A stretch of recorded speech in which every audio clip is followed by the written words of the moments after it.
আজকে এই কিউট পটটি হচ্ছে ডেকোরেশন করব। তো এখানে আমি এই ফেভিকলের যে গ্লু আছে সেটি ব্যবহার করব এবং যে মিররগুলো আছে সেটি দিয়ে আসলে মূলত কাজ করব।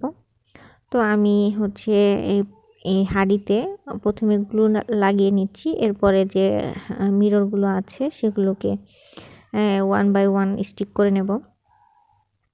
তো এই ধরনের কাজগুলো আসলে খুবই সুন্দর লাগে এবং একটা সুন্দর একটা ভাইব দেয় রুমের মধ্যে যদি এগুলো দিয়ে ডেকোরেশন করা যায়। তো আমি এখানে হচ্ছে মোজাইক করব। তো প্রথমে হচ্ছে গ্লু দিয়ে পুরো পাতিলটাকেই হচ্ছে আমি গ্লাস লাগিয়ে নেব।